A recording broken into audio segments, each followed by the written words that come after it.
आदिवासियों के डीएनए की जांच कराने का जो मदन दिलावर का बयान था वो अब बीजेपी पर भारी पड़ रहा है और बीएपी ने इसको लेकर आक्रामक रुख अख्तियार कर लिया है।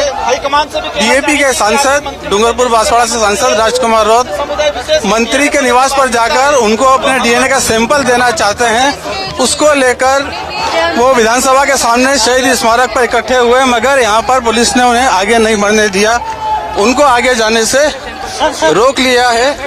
मंत्री के निवास तक उन्हें नहीं जाने दिया जा रहा है। इस तरह की तानाशाही रवैया सामने आ रहा है और ये तानाशाही रवैया कहीं के आने वाले समय में भुगतना पड़ेगा। राजस्थान की जो वर्तमान सरकार है शांतिपूर्वक तरीके से सरकार चलाए, सभी समुदाय को साथ में लेकर सरकार चलाए।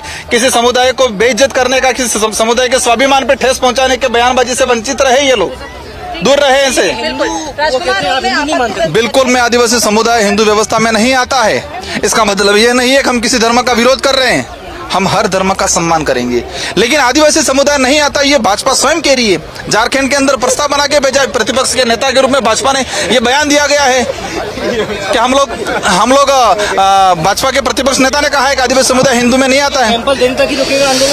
यही रही रुकने वाला है। अगर ये 6-7 दिन के अंदर इसका कोई निस्तारण नहीं निकलता है तो हम लोग विधानसभा का घेराव करेंगे और विधानसभा के अंदर भी इस बात को पुरतोड़ तरीके से हमारे साथी उठाएंगे, साथ ही लोकसभा के अंदर भी ये बात उठेगी। और यही नहीं होता, उनका अगर उस आदमी को नहीं फटाया गया तो आने वाले समय में भाजपा को आदिवासी इलाकों में घुसने नहीं दिया जाएगा। राजकुमार जी एक बात बताएं, ये मदन दिलावर का बयान है या पार्टी के कुछ दूसरे नेता है बीजेपी का जिम्मेदार? ये पर्टिकुलर अभी मदन दिलावर जी का बयान है, लेकिन पार्टी भी इतनी जिम्मेदार है क्योंकि पार्टी का भी कर्तव्य बनता है कि उनका मंत्रिमंडल में बैठा हुआ व्यक्ति इस तरह से बयान करता है तो पार्टी का स्टैंड होना चाहिए, ऐसे व्यक्ति को पद से हटाना चाहिए।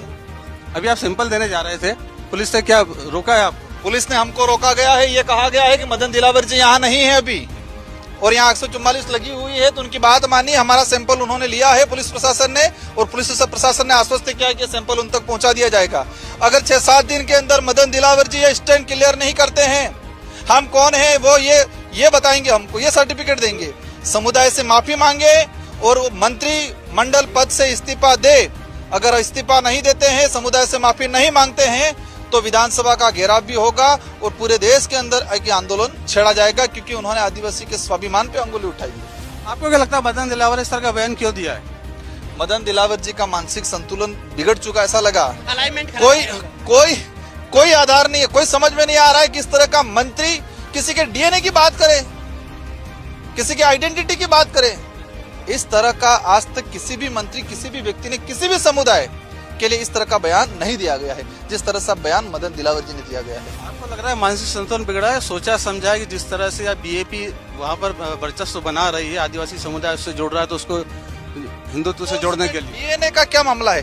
भाजपा के लोग यहाँ कह रहे हैं मदन दिलावर जी, किरोड़ीलाल जी कह रहे हैं, लेकिन मैं यही कहना चाह रहा हूँ कि झारखंड के अंदर आपने 10 नवंबर 2022 को आदिवासी शरणार्थ धर्म कोड का प्रस्ताव बना के केंद्र को भेजा और भाजपा ने समर्थन दिया। उस समय भाजपा के प्रतिपक्ष नेता ने कहा है कि हम लोग नहीं, आदिवासी समुदाय हिंदू धर्म में नहीं आते।